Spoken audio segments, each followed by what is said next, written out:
Horacio, qué gusto saludarlos a todos y todas en esta tarde que nos permite comunicarnos de esta manera y dejarles saber esa enorme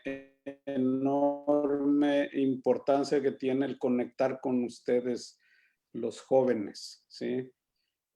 Fuerza Migrante es el último esfuerzo que se está haciendo. Se ha trabajado intensamente durante más de 3 años en tener una plataforma donde nos permita reunirnos y donde nos permita cambiar las impresiones que tanto necesitamos.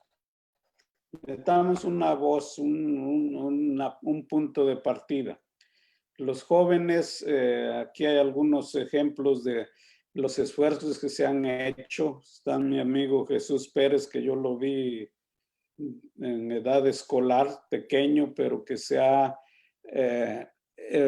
dedicado en cuerpo y alma el impulso de nuestros jóvenes.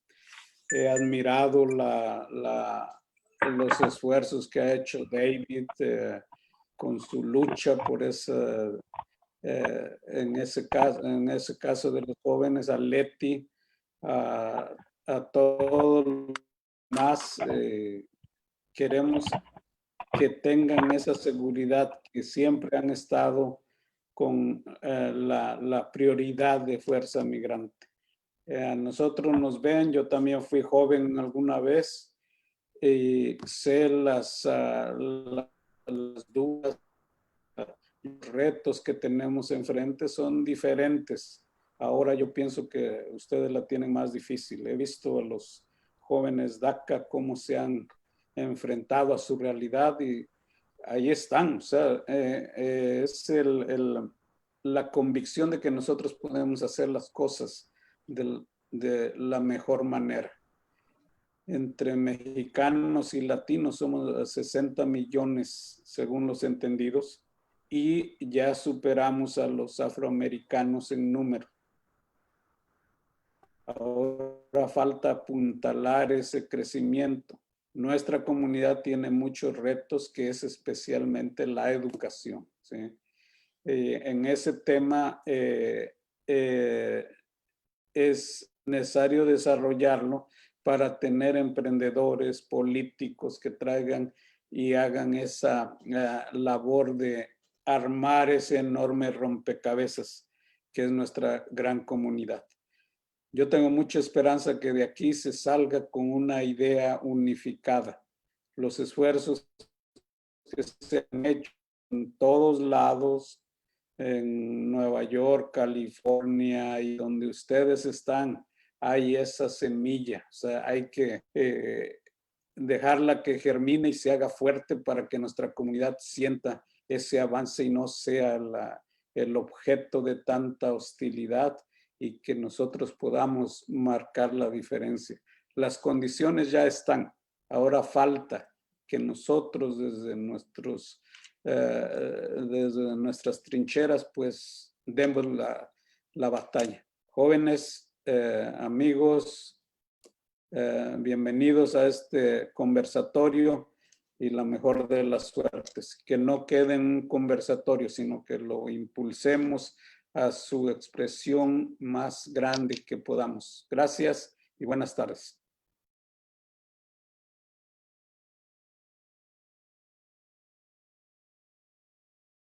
Muchísimas gracias, don Jaime Lucero. Y bueno, ahora sí vamos a dar por iniciado el primer foro organizado por la Comisión de Jóvenes de Fuerza Migrante. Vamos a discutir sobre los derechos y los retos de los jóvenes binacionales, tanto en México como en Estados Unidos. Recuerden, panelistas, tienen 5 minutos. A los 4 minutos les daremos una señal para que empiecen a cerrar el tema. Vamos a iniciar con la panelista número 1, Leti Herrera. Ella es coordinadora de asuntos de jóvenes de Fuerza Migrante. El tema es Jóvenes DACA y la identidad binacional. Bienvenida, Leti. Hola, buenas tardes. Gracias por la oportunidad. Como dijo Horacio, mi nombre es Leti Herrera. Soy la coordinadora de asuntos de jóvenes de Fuerza Migrante. Y el tema de que hoy quiero, de que quiero hablar es los derechos de los inmigrantes aquí en los Estados Unidos y nosotros los jóvenes que somos binacionales. Entonces, yo nací en México, soy una persona que tiene DACA. Entonces, la primera vez que yo escuché la palabra binacional fue en un foro de Nueva York en el 2017. Y al escuchar esa palabra me sentí identificada. Por fin sentí que había algo que hablaba de mí, porque nací en México, pero crecí aquí en los Estados Unidos y por no tener documentos, en veces sentimos que no pertenecemos a este país. Entonces, a escuchar esa palabra a mí me identificó y me ayudó bastante. También de la otra cosa que quiero hablar es de incluir a todas las personas que tienen DACA.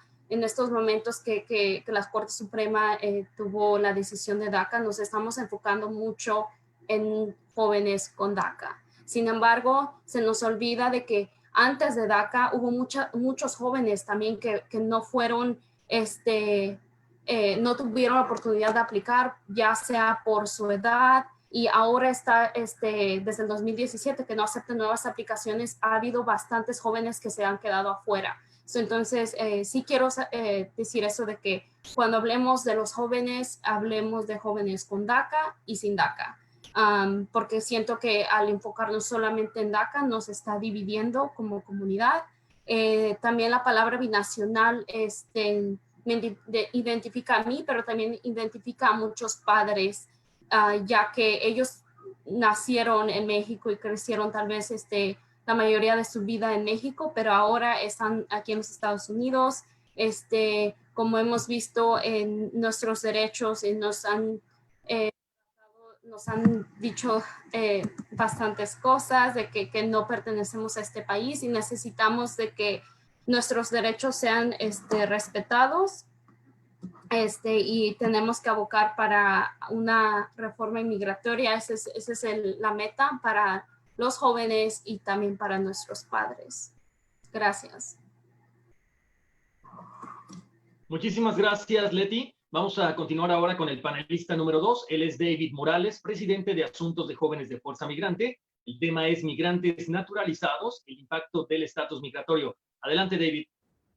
Muchas gracias, Horacio, don Jaime y todos los que están aquí en esta tarde. Es un enorme privilegio para mí ser el presidente de este comité de jóvenes.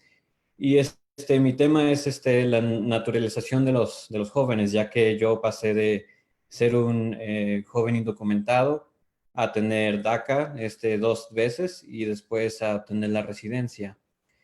Para mí ha sido un cambio enorme y yo veo la necesidad de por qué necesitamos que todos los jóvenes indocumentados o con DACA tengan esta misma oportunidad que yo he tenido de poder serse residente y eventualmente ciudadano.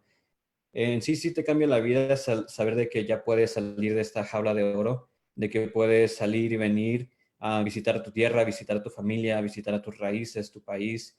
Y pues en sí la palabra binacional también me impactó mucho. De hecho, la escuché en el mismo lugar donde Leti la escuchó, en ese foro en Nueva York. Y sí es una palabra que nos tiene que identificar a nosotros. Yo sé que para algunos tal vez es difícil entender la palabra, pero yo creo que lo más fácil es de que muchos decimos que no nos sentimos ni de aquí ni de allá. Entonces, esta palabra binacional rompe esa barrera y nos une a dejarnos saber de que somos de aquí y somos de allá, de que somos personas binacionales, de que somos de 2 países y que merecemos el respeto, la dignidad y los derechos en ambos países. En sí, tener la residencia a mí me abrió las puertas no solamente de una manera más amplia en tener empleo en otros lugares o poder salir de viaje, tomar vacaciones con mi familia, visitar a mis abuelos, muchas oportunidades que con DACA aún estamos limitados. Y yo creo que siempre eso es lo que vamos a hacer, no anhelar por más, porque el inmigrante que no ha venido a Estados Unidos anhela ser indocumentado. El indocumentado anhela tener algo como el DACA. Los de DACA anhelamos tener residencia y los residentes anhelamos tener la ciudadanía. Yo creo que siempre hay una manera de avanzar y para mí en realidad que me ha cambiado la vida. Estoy muy agradecido con Fuerza Migrante en darnos una plataforma enorme de poder hablar de estos asuntos y Y yo espero que todo esto sea con ese propósito, de darles a los jóvenes indocumentados la misma oportunidad que ahora yo tengo de ser residente en este país, y en realidad que no puedo esperar a serme ciudadano para poder votar en las elecciones. Yo creo que aún siendo residente te sientes un poco atado, porque no puedes votar, no puedes, las elecciones es algo muy, muy importante, y nosotros como jóvenes indocumentados o con DACA, pues no tenemos más de otra más que estar involucrados políticamente, ayudar las campañas locales o presidenciales, estar activos en las redes sociales. Pero yo creo que ese es el anhelo de todos, el poder votar, el poder dejar una huella en este país. Y aunque lo estamos haciendo sin papeles, estoy seguro de que vamos a alcanzar esta meta.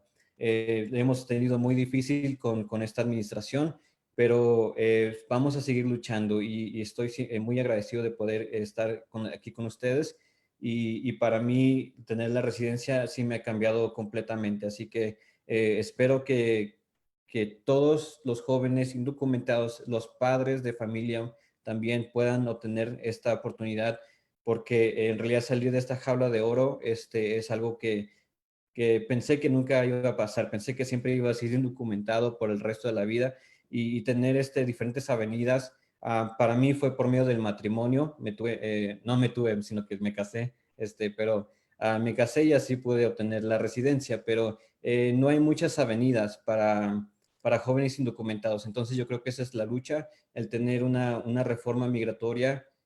Y si se puede con los jóvenes primero, hay que hacerlo, pero no hay que olvidarnos de los demás, porque en realidad que cambiar de estatus, ya sea indocumentado a tener un permiso de trabajo, de tener un permiso de trabajo a la residencia, o de la residencia a la ciudadanía, en realidad que sí te cambia la vida. Así que espero seguir luchando y estar representando aquí con ustedes todos los días hasta que todos podamos obtener de esta beneficio. Muchas gracias. Muchísimas gracias, David. Les recuerdo a todos los observadores, a los presidentes de las 11 comisiones de Fuerza Migrante, pueden enviar sus preguntas en el chat y al final estarán siendo respondidas en la sesión de preguntas y respuestas. Vamos con el panelista número 3, Juventino Gishak Montiel, consejero de Asuntos Migratorios de Fuerza Migrante y de Organización Binacional Aztlán. El tema es Migrantes en Retorno, desarrollo de nuevos liderazgos. Adelante, Juventino. ¿Qué tal? Buenas tardes a todas y todos que están conectados en esta aplicación tan maravillosa. Un saludo a don Jaime y a todos los que están detrás para que Fuerza Migrante esté logrando dar pasos firmes en cuanto a los derechos políticos plenos de las y los mexicanos en el exterior. Un saludo también a todas y a todos los participantes. Mi reconocimiento más sincero por el momento histórico que estamos viviendo y por haberlos reunido aquí con Fuerza Migrante y don Jaime. Sé que esta plataforma, estoy convencido de que va a tener un fruto y cuando le demos un buen timón. Bueno, quisiera platicarles un poco sobre los migrantes y las juventudes migrantes en retorno en México, que es un tema que no se ha tocado y no se ha abordado durante muchísimo tiempo.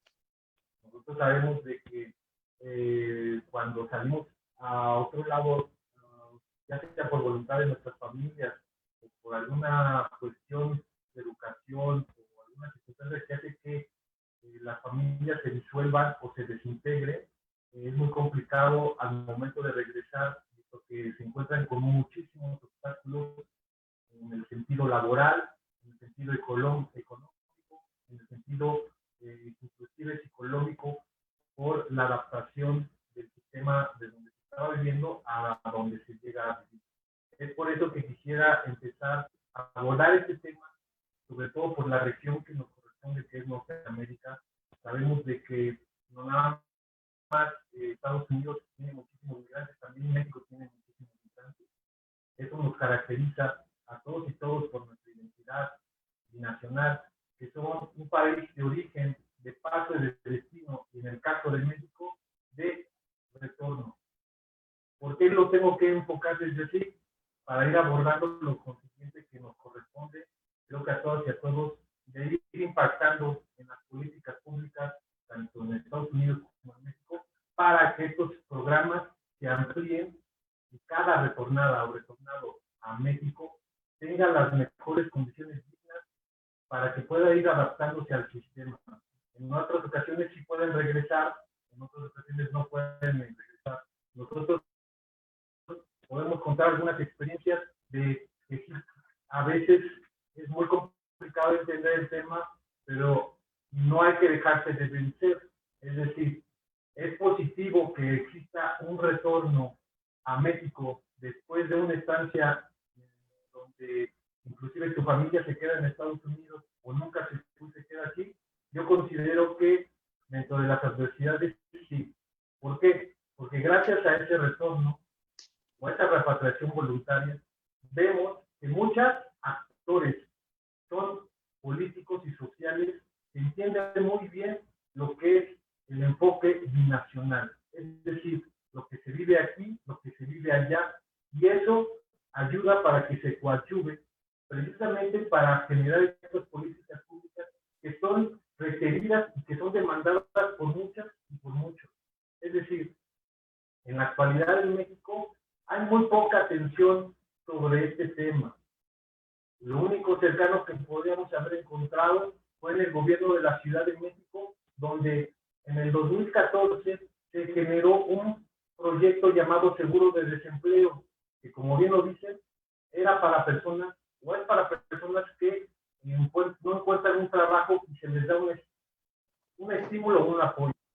Esto se extendió para los repatriados o retornados, para que pudieran acceder a ese seguro de desempleo, mientras encontraban una forma digna de vivir, una forma de establecer otra vez su arraigo, pero sobre todo una forma de sobrellevar este cambio, que inclusive puede significarse muy complejo, porque pese a que podamos tener muchísimo cariño por el pueblo, por la nación, por todas las oportunidades, nos crea un conflicto saber de que el presidente Donald Trump no quiere a nuestras familias, no quiere a los mexicanos. Entonces, ¿cómo puedes estar tú agradecido con una nación que pueda brindar oportunidades, pero a la vez puedas estar en contra de un presidente que a legua sabemos que es una persona racista, xenófoba, y que sus temas y sus discursos incendiarios han impactado no nada más a las familias en Estados Unidos, sino también en México? Quisiera comentarles que uno de los estados aquí en la República que tiene más índices de repatriados es el estado de Zacatecas. No es lo mismo, lo quiero abordar aquí porque no es lo mismo repatriar o retornar a la Ciudad de México que a cualquier estado de la República como pueda ser Oaxaca o Chiapas, visto que en cada estado debe de estar otorgado ese andamiaje y esa estructura de programas sociales para darles la sensibilidad a los servidores públicos y a los legisladores para que implementen adecuadamente estos programas. Creo que tenemos una tarea muy grande que hacer de aquí para allá y de allá para acá, y es ir conquistando principalmente políticas públicas que van a extender nuestros derechos plenos, estemos aquí o estemos afuera, constitucionalmente deben de ser reconocidos. Quisiera también un poco agradecerles a todas y a todos por esta oportunidad de compartirles algo de lo que hemos venido participando. Sé que en el caso de ustedes y de todas y de todos, son una experiencia de trabajo, de vida y de éxito. No dudo que esta plataforma nos pueda llevar a buen camino, siempre y cuando nuestro compromiso social y político, como bien lo menciona don Jaime Lucero, estén impactando constantemente de una forma organizada y coordinada. Ahora, después de la pandemia, del COVID y todo este aislamiento que viene a dar una nueva forma de vida, creo que tenemos oportunidad de ser más visualizados y de que este tema, como los conversatorios que se vayan a dar, puedan ser un eje que vaya dando guía hacia las juventudes en Estados Unidos y en México. Nosotros entendemos que el programa de DACA estuvo a punto de desaparecer, visto de que hay muchos intereses y conflictos ahí electorales, porque hoy este año es muy difícil, tanto para Estados Unidos como para México. Y es por eso seguirlos invitando a seguirnos coordinando y organizarnos de la mano de Fuerza Migrante para que podamos ser una plataforma que pueda dar cambios como lo ha venido dando en cuanto a derechos, en cuanto a reconocimientos, pero sobre todo en cuanto a dignidad, porque sí está bien que sepamos y entendamos de que la fuerza laboral que aporta a la riqueza de la nación, sobre todo la que está fuera de México, se considera como heroica. Todos lo sentimos y todos lo creemos, pero también debe de haber una contraprestación en derechos, en el reconocimiento también de los derechos plenos de las juventudes, de los mexicanos que están fuera de la niñez, de todos los individuos que están siendo desmantelados en su familia y que no es fácil reintegrarse. Es con esto como quisiera cerrar mi participación. Si tienen alguna duda, estamos aquí a la idea de felicitarlos a todos y a todos nuevamente por este logro y este esfuerzo de coordinación con Fuerza Migrante.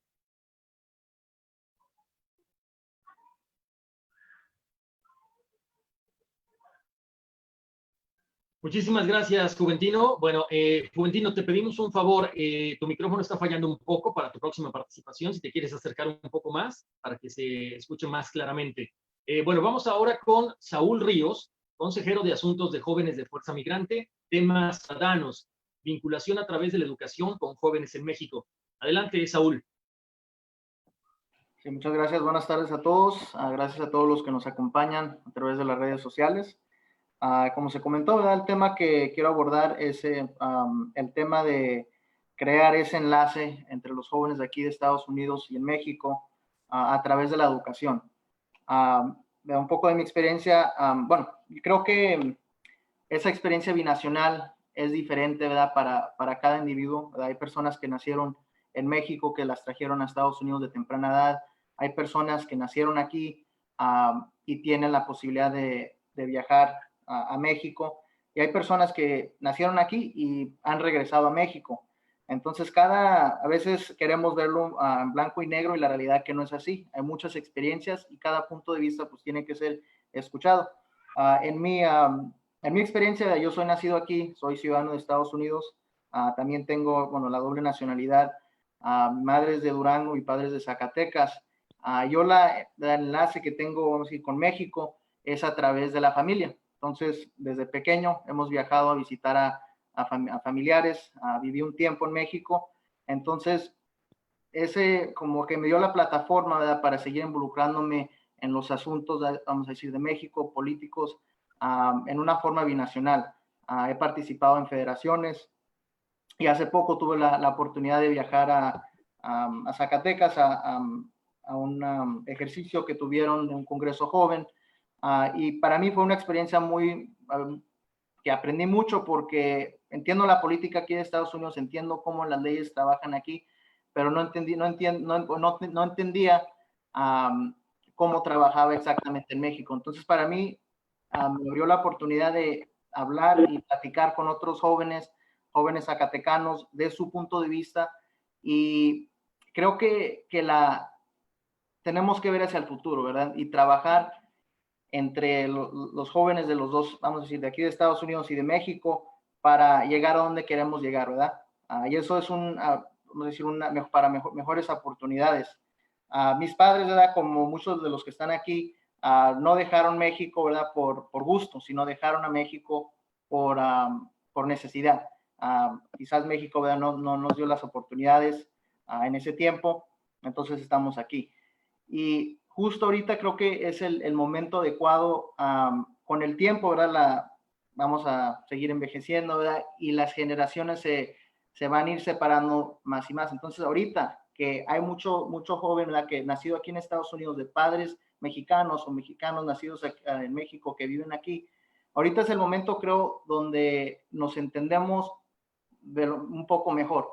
Y creo, aprendiendo de las experiencias que tienen los jóvenes en México y las experiencias que tenemos aquí en Estados Unidos, podemos formar una plataforma de políticas concretas que podamos trabajar en nuestras comunidades. Entonces, yo siempre he creído que la mejor manera de atraer el cambio que queremos es a nivel local. Muchas veces, ¿verdad?, queremos enfrentar muchos de los desafíos que estamos enfrentando de manera federal en lo grande, pero yo creo que tiene que ser paso a paso, y los jóvenes deben de jugar un papel importante porque ellos van a ser los líderes ya son o van a ser los líderes mañana. Entonces, para mí creo que es algo muy importante. Las acciones, ¿verdad?, que yo veo que se pueden tomar es que jóvenes de aquí, jóvenes de México puedan hacer intercambios, ¿verdad?, pasantías, seminarios, para poder tener esas conversaciones como lo estamos teniendo en este momento y entender los retos, los desafíos que enfrentamos en los dos lados de la frontera para poder apoyarnos. Entonces, creo que eso es a través de la educación y teniendo conversaciones como lo estamos haciendo hoy. Pero y eso se hace a través de la oportunidad. Si queremos un mejor mañana, es tratando de crear oportunidades para que la gente a lo mejor quizás no tenga que dejar a su país y crear esas oportunidades para que trabajemos juntos para un mejor mañana. Entonces, gracias. Muchísimas gracias, Saúl. Bueno, vamos con el panelista número 5, José Arturo Ramírez, asesor Congreso Local en el estado de Zacatecas. Tema: participación cívica y vinculación de los migrantes con su lugar de origen. Adelante, José Arturo. Bueno, muchísimas gracias en primer lugar a Fuerza Migrante por la invitación. Un saludo especial aquí a mi amigo Saúl Ríos, que me antecedió. Bueno, me gustaría en primer lugar comenzar diciendo que si vamos a hablar de participación cívica y política y de vinculación de los migrantes con su lugar de origen, no podemos hablar de estos dos temas por separado, sino que tienen que hablarse y tratarse juntos, ya que son estrechamente complementarios tanto en la práctica como en la teoría. Cuando hablamos de migrantes y de esta vinculación con su lugar de origen, podemos decir que es una vinculación que casi en su totalidad, yo la veo así como si fuera una vinculación que se da de forma totalmente unilateral. Los migrantes, ustedes que están del otro lado de la frontera, especialmente en los Estados Unidos, sí tienen o sí poseen una vinculación estrecha con su lugar de origen. Sí, existe esta vinculación con las tradiciones, con las vivencias familiares, con las fiestas que se tratan de hacer en los Estados Unidos muy similares a las que se hacen acá en México, y mucho más aún con esa generosidad que ustedes tienen para con los pueblos mexicanos, especialmente para Zacatecas, que es de donde yo soy, que es la inversión tanto en programas sociales como el 3x1 ya extinto, pero también con las remesas que año con año envían, que ya superan, por cierto, pues tanto al petróleo como a los ingresos que tiene nuestro país por turismo. Pero decía que esta vinculación es unilateral porque aquí surgió una pregunta: ¿cómo es la vinculación ahora de nosotros los mexicanos que residimos en el territorio de México con los migrantes que se encuentran del otro lado de la frontera? La verdad es que no existe una vinculación como tal, ¿sí? No existe una vinculación más que con el tema del envío de las remesas, pero volvemos a lo mismo, es una vinculación totalmente unilateral. Viene desde los Estados Unidos para México, pero no es recíproca o en muchas ocasiones es muy poco recíproca. Entonces, esta vinculación, como ya lo comentaba, tiene que, y como bien lo decía Saúl que me antecedió, tiene que ser una vinculación estrecha entre los dos países y entre los ciudadanos de los dos países, porque no son estadounidenses ustedes, si bien tienen la doble nacionalidad, pues bueno, también tienen la de México, ¿no? Entonces, son mexicanos y nosotros somos mexicanos.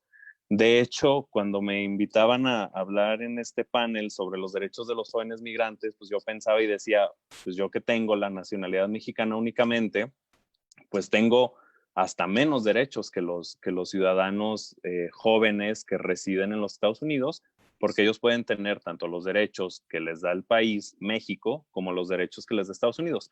Claro, esto hablando desde una visión muy óptica, porque hay ciertos jóvenes que son indocumentados, tanto de los Estados Unidos como de México también, ¿no? Pero bueno, aquellos que tienen la oportunidad de poder tener la doble nacionalidad, pues bueno, pueden ejercer doblemente sus derechos, por así decirlo.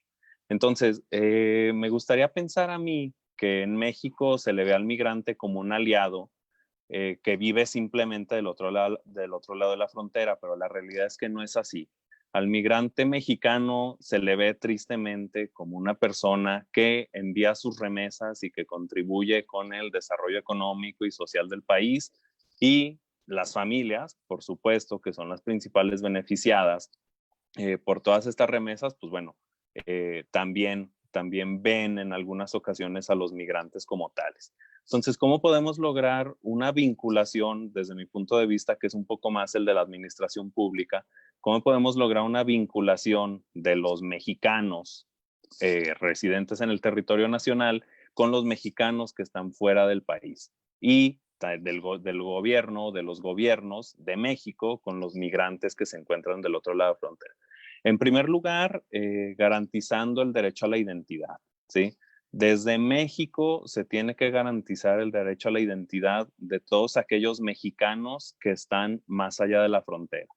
Nosotros como mexicanos no podemos, se puede influir, claro, en las decisiones de los Estados Unidos, pero desde nuestro país, desde México, es difícil influir en que los Estados Unidos otorguen nacionalidad o que respeten el programa DACA, como no lo estaba haciendo el presidente Trump, pero sí podemos lograr que México reconozca la nacionalidad mexicana a todos aquellos migrantes que se encuentran en los Estados Unidos. Entonces, este es el primer paso. Garantizando el derecho a la identidad, podemos garantizar que aquellas personas que son invisibles puedan salir y puedan vincularse con sus otros compañeros migrantes o con los mexicanos.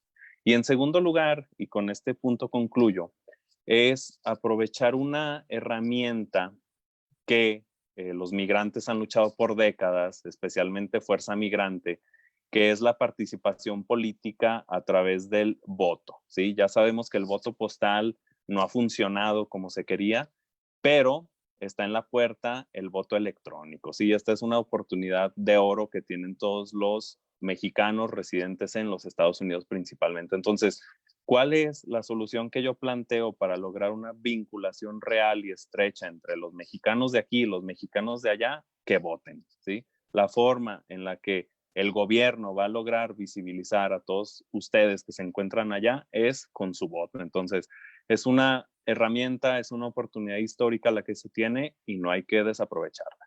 Muchas gracias. Muchísimas gracias, José Arturo. Y bueno, les recuerdo a los presidentes de las 11 comisiones de Fuerza Migrante, pueden empezar a mandar sus preguntas en el chat, van a ser respondidas en breve. Y mientras tanto, quiero dejarlos en representación de los presidentes de las comisiones de Fuerza Migrante. Le doy la palabra a Jesús Pérez, presidente de Asuntos de Educación, quien tiene 2 minutos. Adelante, Jesús. Gracias, buenas tardes. Me da mucho gusto saludarlos. Es un honor estar en esta plática, en este conversatorio, porque siempre he soñado en crear puentes entre las dos naciones, y siempre se me había olvidado quién serían las personas que cruzarían esos puentes, ¿no? Y no me queda duda, no me cabe la menor duda que esos puentes los van a cruzar los jóvenes. Y los jóvenes son las personas que ven el mundo de una manera diferente, que no se quedan estancados en tener una visión del mundo que tal vez ya cambió. Entonces, para mí, hablar de una identidad binacional habla de una esperanza de transformación, de cómo se hacen los intercambios y cómo se puede mejorar la sociedad, cómo podemos mejorar esas familias que se les han olvidado a los gobernantes que existen. Bien lo había dicho David o Saúl, el tema de que todas nuestras familias en sí llegaron a este país buscando oportunidades, buscaron una manera de que la vida sea mejor para los hijos de que los padres tuvieron en su lugar de donde nacieron. Entonces, para mí, desde la Comisión de Educación, como persona que ha trabajado muy cercanamente, don Jaime Lucero y Fuerza Migrante, yo creo que este conversatorio, esas pláticas con personas de México y acá, es la creación de un semillero de esperanza.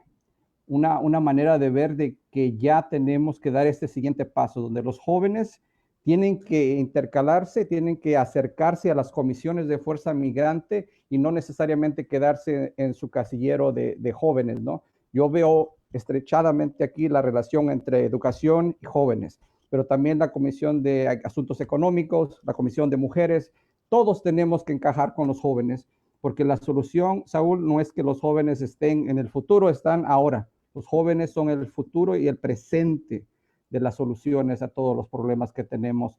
Con mucho respeto, reconozco la labor de personas que por años han batallado por los derechos de los migrantes en este país.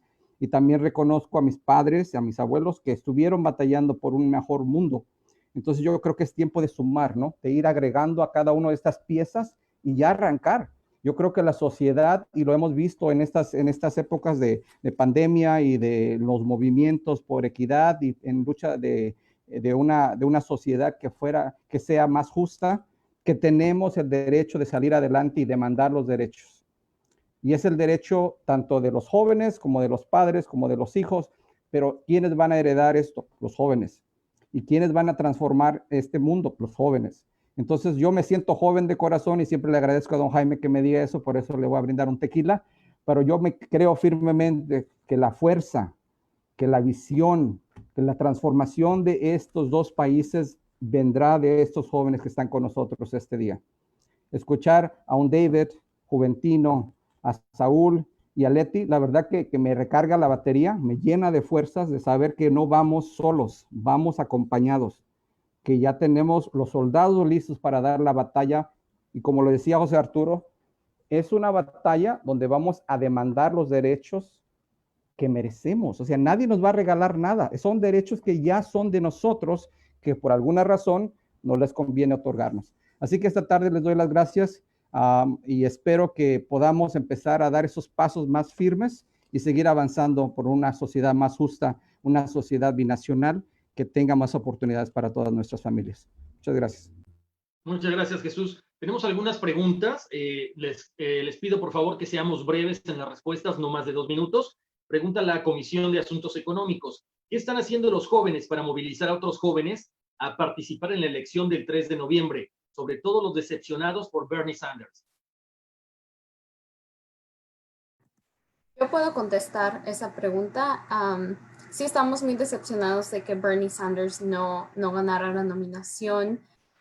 Sin embargo, tenemos que seguir adelante y presionar a la campaña de Joe Biden para que ponga los derechos de inmigrantes como una de sus prioridades y a la comunidad indocumentada. Lo que estamos haciendo, en mi caso, yo soy una persona indocumentada, estoy involucrada con una campaña aquí en California es una candidate que está corriendo para el Senado aquí en California que se llama Abigail Medina, y estamos también con otro grupo de amigas y también con Fuerza Inmigrante. Estamos tratando de educar a las personas de que voten y motivar a las personas que se registren para votar y que su voto cuenta y que necesitamos todos los votos necesarios para sacar a este presidente que está aquí en noviembre.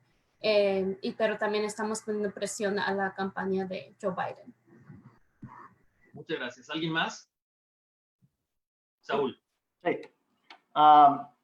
Yo creo que a veces, bueno, las elecciones de edad son muy, muy importantes, pero creo que a las personas de edad que a lo mejor están desanimadas porque su candidato no ganó la nominación del partido, creo que lo más importante de eso es que la mayor parte, ¿verdad?, de las decisiones que afectan directamente a los ciudadanos son, vamos a decir, las elecciones locales y las elecciones a diputaciones federales.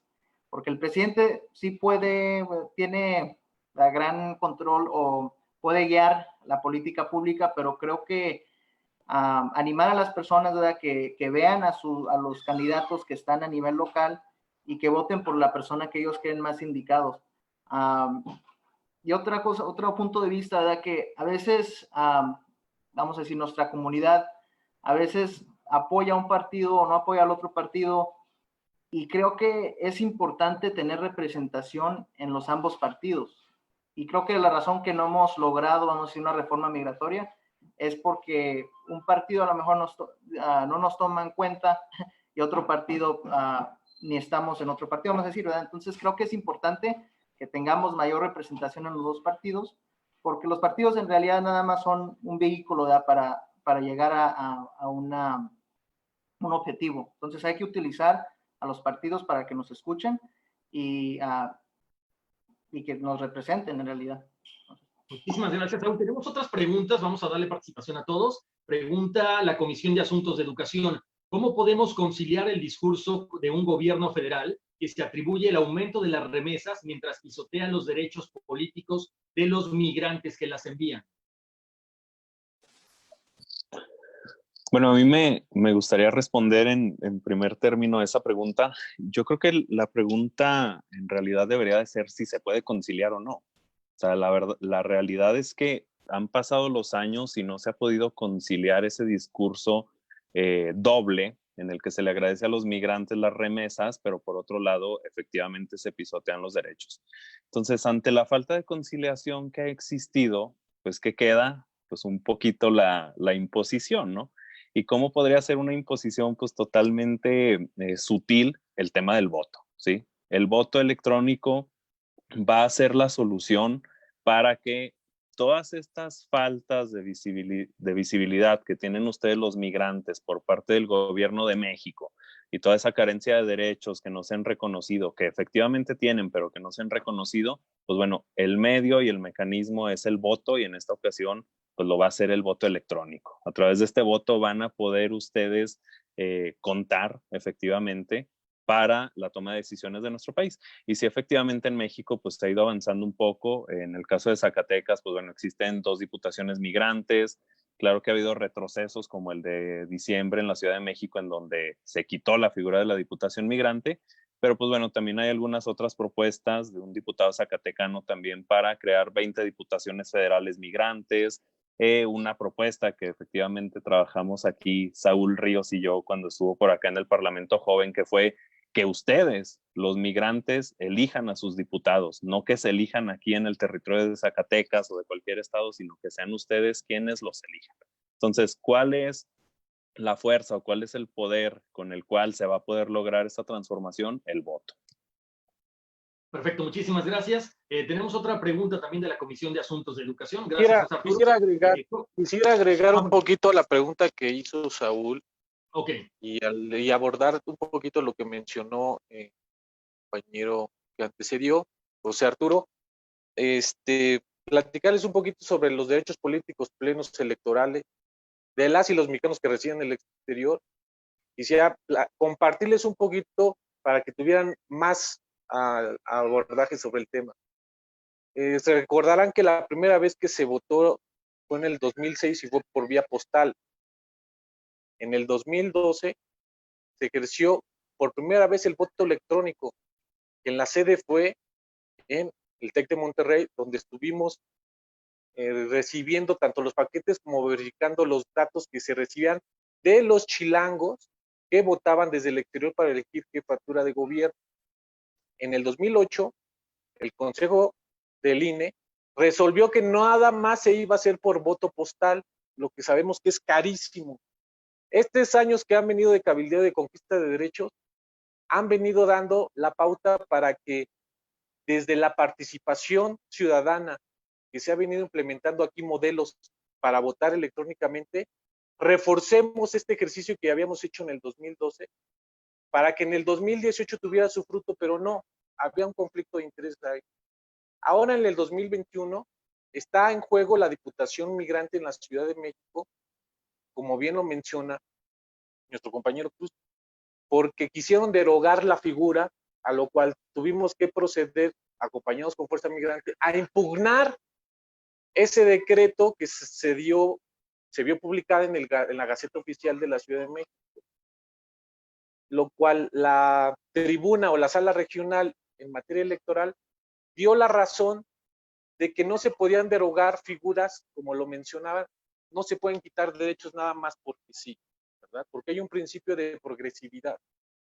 Bueno, este contexto se los platico para que con estos argumentos sigamos empujando hacia el voto electrónico.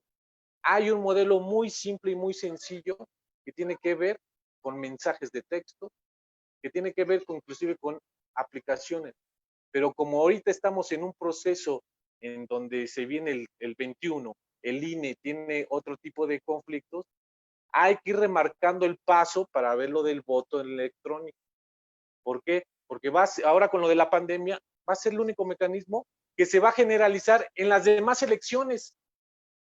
No nada más en el exterior, sino a nivel federal o a nivel nacional.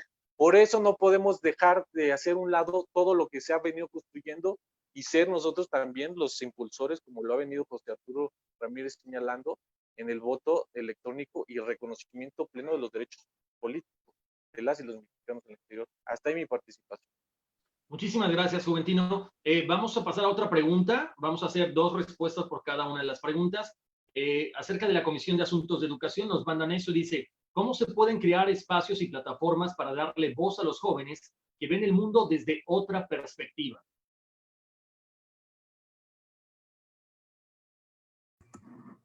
¿Puede repetir la pregunta, por favor?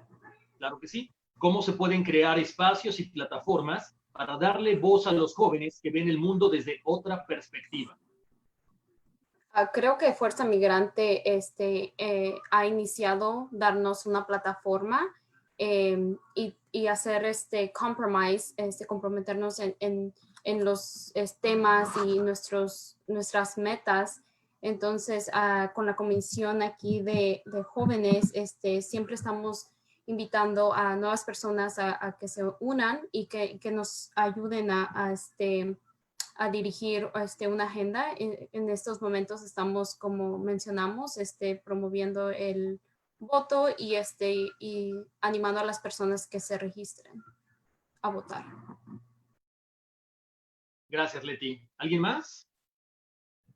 Sí, solamente para agregar un poquito, yo creo que sí, Fuerza Migrante es un buen ejemplo de lo que pueden hacer otras organizaciones en darnos el espacio para poder hacer esto. Y yo creo que vamos por un buen camino, pero muchos de los jóvenes que ahorita no están activos es porque muchas organizaciones han usado nuestras historias para juntar dinero, para hacer fundraising, y cuando ocupamos que nos ayuden con la renovación de DACA o que nos ayuden con otras cosas del COVID-19 o otras cosas que ocupamos, simplemente nos dicen que no se puede. Entonces, yo creo que Fuerza Migrante es un ejemplo para seguir, porque nos da el espacio, nos da el tiempo, nos escuchan y sí usamos nuestras historias, pero lo usamos con un propósito. Y yo creo que eso es lo más importante, que las organizaciones en California, en Texas, en Nueva York, en donde estén, que también les paguen financieramente a estos jóvenes para usar sus historias, para poder que si hablan, como si los invitan a hacer una conferencia, dejarles el espacio y no censurarlos en ningún tema. Yo creo que darnos el espacio siempre ha sido algo que los jóvenes, no solamente ahora, pero siempre han podido hacer. Si vemos todas las campañas grandes, como por ejemplo el derecho de votar de las mujeres, the Civil Rights Movement, no empezaron en la Casa Blanca. Allí terminaron, pero no empezaron ahí. Empezaron con jóvenes, empezaron con la comunidad y eventualmente se hace un movimiento, una campaña. Ahorita, pues, debido a la adaptación, nos tenemos que adaptar a las cosas digitales, hacer hashtags, hacer campañas, hacer videos, hacer contenido para que la gente se pueda simpatizar con el tema y también impulsar estas voces, no dejar de que este joven es de esta organización, así que no voy a empujar su clamor, ¿no? Sino que hay que dejar todo eso al lado y hay que trabajar como una unidad migrante, como Fuerza Migrante, y dejar el espacio para que los jóvenes indocumentados con DACA, con residencia o ciudadanía puedan alzar su voz. Perfecto, gracias, David. Tenemos por acá otra pregunta de la Comisión de Asuntos de la Mujer. Dice, ¿tiene la Comisión de Jóvenes alguna iniciativa contemplada de mentorías para promover liderazgo y hacer esto un efecto dominó?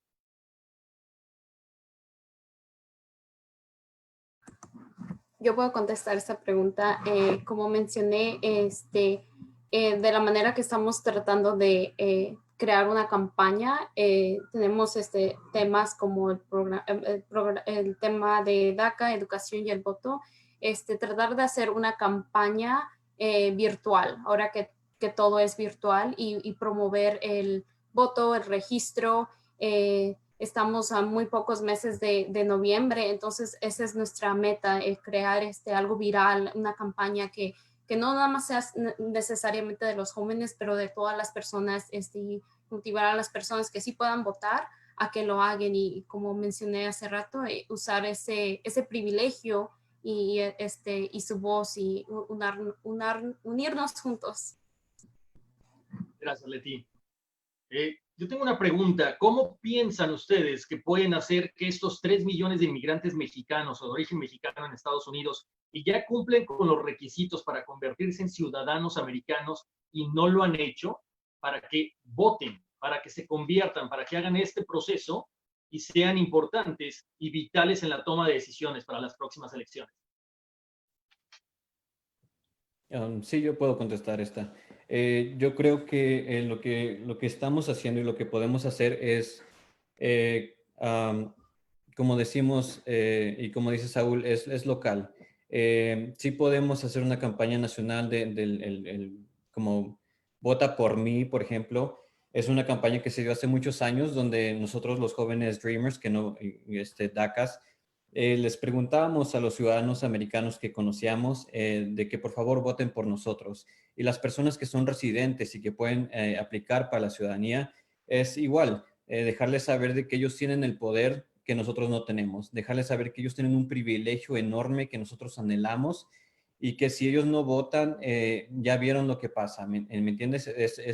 Ellos pueden ver cómo afecta a la comunidad, cómo ahorita estamos pasando por una división nacional y todo fue porque millones de personas, creo fueron 27 millones de personas que no salieron a votar. Entonces, la importancia del voto, la importancia de salir, la importancia del census, de ser contados, la importancia de personalizar el mensaje, de decirles, oye, yo pasé por un proceso de deportación porque esta administración está atacando a los migrantes, pero tú puedes detener que pase otra vez o tú tienes el poder de cambiar la situación. Si tú hubieras votado, esto no hubiera pasado. Dejarles saber que ellos tienen el poder, porque si no les damos hold them accountable, ellos piensan que no hacen la diferencia, cuando en realidad cualquier voto hace la diferencia. Aquí en Utah, por ejemplo, tenemos un estado que el distrito donde yo vivo es súper demócrata, pero todo lo demás alrededor es muy republicano, y aunque no es una lucha de esto o el otro,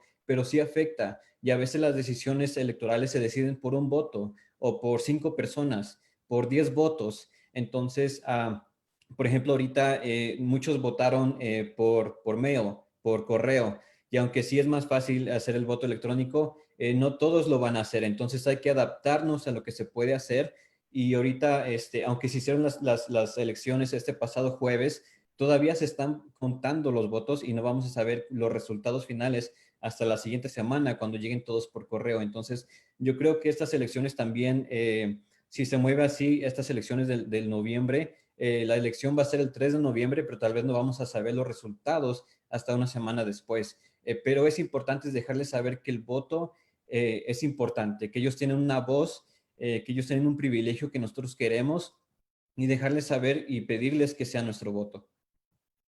Perfecto, David, muchas gracias. Nos pregunta la Comisión de Cultura, ¿qué tan importante es garantizar los derechos culturales y qué acciones creen que son necesarias para que puedan vivir su cultura nacional mexicana?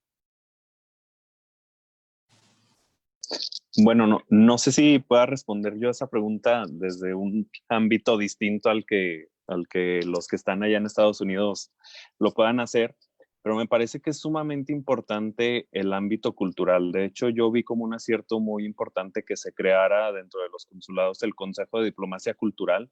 Espero que funcione como está planteado el esquema de su operación. Y resulta importante el tema cultural porque va a ser la nueva forma de cohesión social entre las comunidades migrantes. Yo cuando eliminaron presupuestariamente y ahora que ya está pronosticado eliminar el programa 3x1 en su totalidad del presupuesto de egresos del 2021, mi principal crítica fue que se eliminaba un programa no de apoyo social y económico, sino un programa que generaba cohesión social. Entonces, ante esta falta de un programa que una a los migrantes en una causa común, ¿cuál va a ser la solución? La solución va a ser la cultura.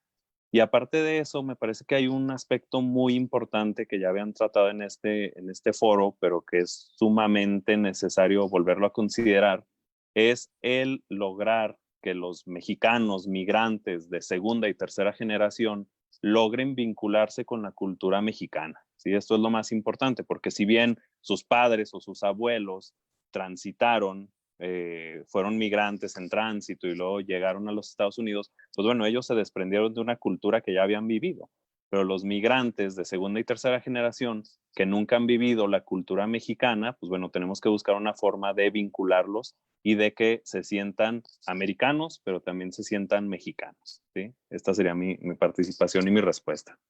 Muchas gracias, José Arturo. Tenemos otra pregunta de la Comisión de Asuntos de la Mujer. ¿Qué otras alianzas tienen hasta el momento y cómo se puede ayudar?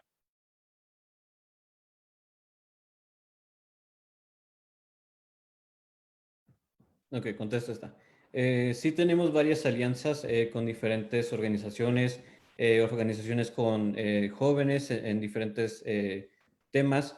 En sí es a veces difícil trabajar con organizaciones porque cada quien busca ser la voz de algo, pero sí podemos alcanzar una unidad, un liderazgo nacional y yo creo que eso es Fuerza Migrante. Yo creo que Fuerza Migrante está siendo el puente que junta muchas organizaciones, el puente donde no estamos buscando una voz que resalte más que la otra, sino que estamos buscando una unidad que salga y lo podemos seguir haciendo. Yo creo que igual viene otra vez a lo local. Como persona encargada de comisión podemos pedir buscar las alianzas entre nuestras organizaciones locales, porque tal vez no... por ejemplo, United We Dream o otras Dream Activists, tal vez tienen su mismo, vamos en la misma misión, pero tal vez no se quieren unir y está bien, pero si hay organizaciones en tu ciudad en las que puedes alcanzar, si hay organizaciones en tu ciudad que quieren trabajar contigo, entonces yo creo que igual viene a lo local en hacer alianzas nacionales, pero también locales, porque igual lo que me afecta a mí en Utah es muy diferente a lo que le afecta a Leti en California, y lo que afecta en Zacatecas, y lo que afecta en Nueva York, y lo que afecta en Georgia. Cada estado pasa por algo extremadamente difícil en su ciudad, pero eso es lo que tenemos que hacer. Buscar vínculos nacionales, sí, se ve bonito, pero más que nada buscar puentes en nuestras comunidades, porque lo que nos afecta en cada estado eventualmente se refleja al nivel nacional. Y si queremos hacer un cambio nacional, tenemos que cambiar en nuestras ciudades. Y si puedo, Muchísimas gracias, David. lo que comentó David, una alianza que aquí en California tenemos a COFEM. Yo estoy en San Bernardino, pero también sé que en el Valle de Coachella está COFEM del Valle de Coachella, y como comentó David, esas son las alianzas locales que al final se va a representar de una manera nacional y que nos han estado apoyando con derechos de inmigrantes, aplicaciones de DACA o aplicaciones para la ciudadanía. Perfecto. Bueno, quiero agradecer a la participación y el cierre de nuestra invitada especial, Carla Garibi Nue, maestra en lingüística aplicada, con el tema de la importancia del idioma español y ser bilingüe. Adelante, Carla. ¿Qué tal? Buenas tardes. Bueno, primero quiero decir que estoy muy contenta de poder participar en este coloquio. Es la primera vez que estoy aquí y la verdad me siento muy honrada de estar. Entonces, bueno, gracias por la invitación. Bueno, yo vengo de parte de Umbrella, que tenemos también estamos en México y tenemos una relación, una vinculación con Fuerza Migrante, y en particular ahorita estamos arrancando con una propuesta de un programa de español, pero diseñado específicamente para las necesidades de hablantes bilingües y binacionales, porque no es lo mismo aprender el español como un extranjero que como alguien que tiene raíces, historia, conexiones con la lengua, y bueno, es algo distinto, es otra cosa la que se tiene que hacer. Pero bueno, no solamente quisiera hablar como de esta propuesta, sino también hacer una pequeña reflexión sobre cuál es el peso que tiene la lengua en la vida de una comunidad y especialmente en un territorio en el que conviven lenguas diferentes, ¿no? Bueno, pues digamos que una lengua decimos que está viva, ¿no? O sea, en general se dice que las lenguas son sistemas vivos porque nacen, crecen, se mueren, pero la pregunta es ¿por qué algunas lenguas viven más tiempo que otras y cómo se mantiene más viva o cómo se mantiene viva una lengua en un territorio en el que está en un ambiente hostil, digamos, ¿no? Porque está en relación con otras lenguas, ¿sí? Y hay algo que se llama ecología lingüística, o sea, es decir, una lectura en la que cuando en un territorio conviven dos o más lenguas, generalmente hay una relación de conflicto. La lengua que habla la comunidad con más poder en ese territorio presiona y le quita espacio de vida, oxígeno, digamos, a las otras lenguas. ¿Cómo pasa esto? Pues una lengua es más fuerte, y bueno, esto lo dice un lingüista, lo dijo desde los años 50, hablaba del concepto de diglosia y decía que una lengua es más fuerte cuando se usa en más espacios de una sociedad. Por ejemplo, y especialmente cuando se usa en los espacios públicos. Ahí es donde muestra su fuerza y donde tiene la capacidad de sobrevivir. Por ejemplo, en la escuela, cuando se habla también en la iglesia, en el discurso político, en los medios, en las publicaciones oficiales, en los espacios del derecho también, por ejemplo, ¿no? También incluso en los letreros en las calles y en los espacios públicos. No sé, en el metro, en las oficinas de gobierno, en los negocios. Y es más débil cuando solamente se habla en el ámbito de la familia, ¿no? O el ámbito de los amigos. Entonces, también hay algo importante, o sea, no se habla ni se escribe igual una lengua en el ámbito familiar que en el ámbito público. Digamos que hay una diferencia de registro, o sea, hay un nivel de la lengua, que es el nivel más formal, que es el que se tiene que usar en un documento público, por ejemplo, ¿no? O en la escuela o en contextos más formales. Entonces, bueno, hablando de nuestra propuesta, tiene que ver justamente con desarrollar esas habilidades para poderse comunicar en ese nivel de la lengua que se requiere en los espacios públicos.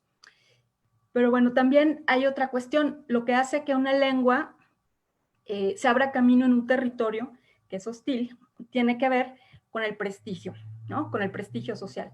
Pero el prestigio no es necesariamente el que se adquiere mediante la mirada de los otros. O sea, lo más importante para que una lengua sobreviva y para que una lengua se abra camino en un territorio tiene que ver con la percepción que los propios hablantes tienen de su lengua, ¿sí? Entonces, la percepción significa cómo valoramos esa lengua, ¿sí? La consideramos una lengua que tiene valor, la consideramos una lengua bella, la consideramos una lengua que es capaz de comunicar cosas importantes. Recuerden también que las lenguas son miradas distintas sobre el mundo, o sea, no vemos igual el mundo en una lengua que en otra, entonces hay una riqueza siempre en una lengua, ¿no? Entonces, lo importante entonces es esa percepción que los propios hablantes tengan de su lengua. Y cuando quienes hablan, por ejemplo, español en Estados Unidos, perciben su lengua como valiosa, como bella, como útil, entonces empiezan a empujar para que se utilice en los espacios públicos del territorio que habitan. Y bueno, hay otro tema entonces importante, porque si hablamos de ese conflicto, estamos hablando de un conflicto de poder. Y si pensamos en el poder, hoy en la mañana estaba escuchando a un profesor de la Universidad Autónoma Metropolitana en México, el profesor Enrique Dussel, que hacía una reflexión sobre poder político y la pandemia, ¿no? Y ahí retomó una idea de poder que es la tradicional, que se ha usado en política siempre, que es la de Max Weber, que es este sociólogo alemán, y él decía que el poder es un ejercicio de dominación de otros que obedecen ese dominio, ¿no?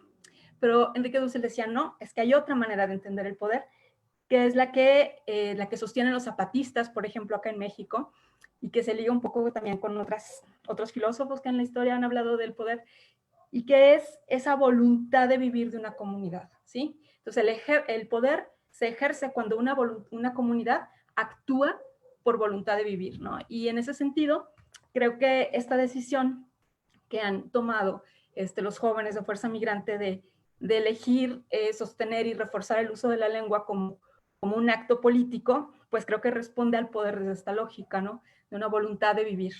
Y me da muchísimo orgullo, pues, poder participar en este proceso, que pues creemos que es así muy, muy, muy valioso, y bueno, pues ojalá que haya posibilidad de participar con mucha gente. Muchísimas gracias. Gracias a ti, Carla. Bueno, pues queremos agradecer una vez más a los presidentes de las 11 comisiones de Fuerza Migrante, a don Jaime Lucero, presidente de Fuerza Migrante, y quisiera que cerráramos contigo, Leti, como coordinadora de asuntos de jóvenes de Fuerza Migrante. Un breve mensaje que le quieras dar a los presidentes de las 11 comisiones de Fuerza Migrante, un mensaje para toda la gente que nos está viendo a través de las redes sociales. Sí, gracias. Primero quiero agradecerle a Fuerza Migrante por el espacio que nos ha dado ya por varios años También quiero agradecerle a usted, Horacio, por facilitar esta reunión, y también hasta a los panelistas y a los 11 presidentes de las comisiones. Y para las personas que nos están viendo, esta lucha no solo es solamente de los jóvenes, es de todos nosotros como comunidad, y vamos a salir adelante juntos. La esperanza es lo último que muere, y vamos a salir de estas. Y también muchas gracias a don Jaime por crear este espacio también. Bueno, muchísimas gracias, Leti. Bueno, nos vemos muy pronto en otro foro. Que pasen muy buen día. Hasta pronto.